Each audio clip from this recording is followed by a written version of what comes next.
Hello बच्चों, कैसे हो। कार से वार के इस नए एपिसोड में आपका स्वागत है। कौन सा एपिसोड है ये तो मुझे भी याद नहीं रहता, क्योंकि अब मैं कार कभी चलाता हूँ, घर पे जाता रहता हूँ।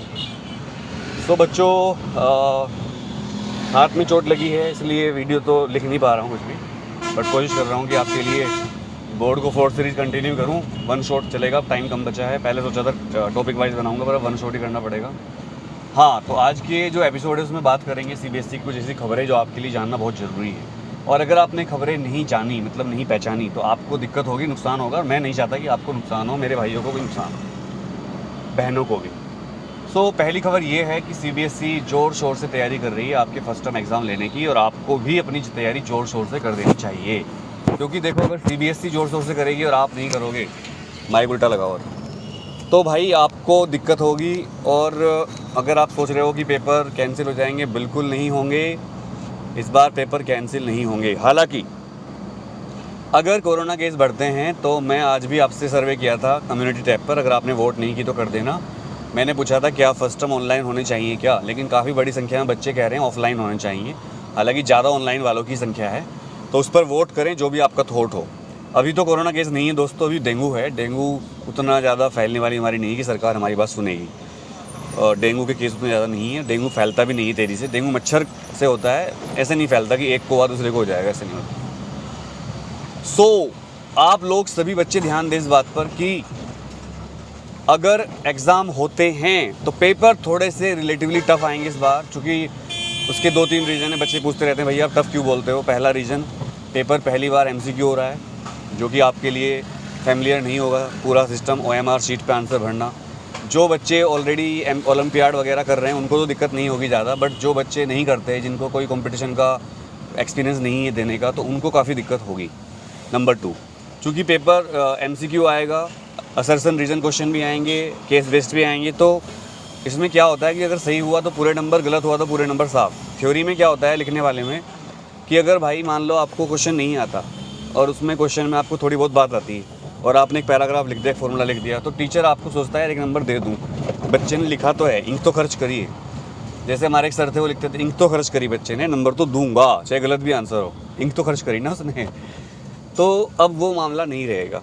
अच्छा, अगर आप सोच रहे हो कि मैं अपने दोस्त से चीटिंग कर लूँगा, पूछ लूँगा एमसीक्यू है, इशारे से 1 2 3 4 ऐसे करके ABCD, पहला 1 B C D इस तरह, तो भाई मेरा एक्सपीरियंस ये है, मुझे 8 साल हो गए बोर्ड की कॉपी चेक करते हुए, और ड्यूटी पर भी रहता हूँ मैं। नीट में, जेई में ड्यूटी लगती रहती है हमारी, कि ज़्यादातर बच्चे जब एमसीक्यू का पेपर होता है तो आपको बताने की स्थिति में नहीं होते, टाइम कम होता है उनके पास। दूसरा, मैंने ये भी देखा है कि बच्चे कई बार गलत बता देते हैं आपको, मतलब वो सही आंसर नहीं देते हैं। So you should be very careful. अगर आपको बहुत ट्रस्ट है अपने किसी दोस्त पर, और दोस्ती होना अलग बात होती है और एग्ज़ाम में बताना अलग बात होती है, क्योंकि वहाँ कंपटीशन का मामला आ जाता है। और अगर गलत हुआ तो हो सकता है आपका दोस्त सच्चा हो, ज़्यादातर दोस्त तो सच्चे होते हैं, तो वो आपको सही बताएगा, लेकिन उसका भी गलत हुआ तो आपका भी गलत हो जाएगा। एक ये हुआ रीज़न। तो इसमें क्या है, पास तो पास, फेल तो फेल होगा।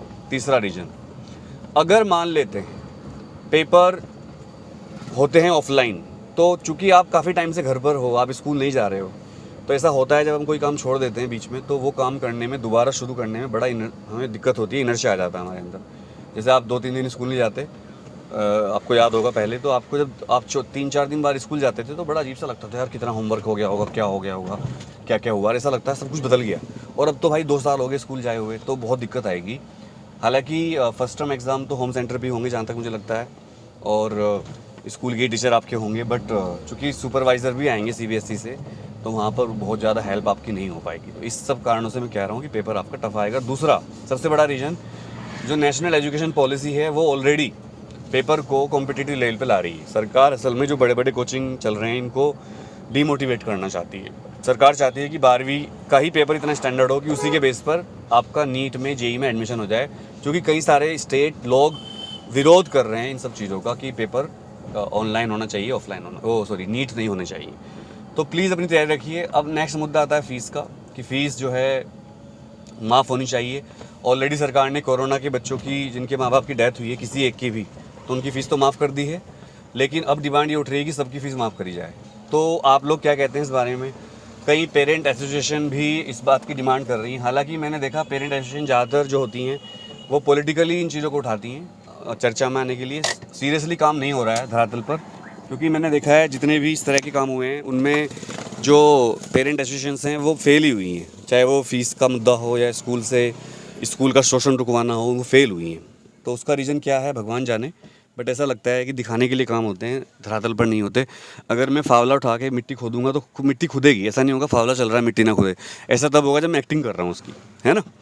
तो बस यही मुद्दे हैं, आप तैयारी करिए अपनी और मुझे बताइए कि क्या लगता है आपको, एग्ज़ाम ऑनलाइन होने चाहिए या नहीं, फ़ीस क्या सभी की माफ़ होनी चाहिए। कुछ लोग तो देने में सक्षम हैं, उनकी तो लगता नहीं मुझे। हालांकि सब लोग कह रहे हैं कि उनका रोज़गार ठप हुआ है कोरोना में, तो देखते हैं अब क्या होता है। सो एग्ज़ाम जानकारी को अपना प्यार दीजिए, कोई चैनल नहीं है, आपका परिवार है।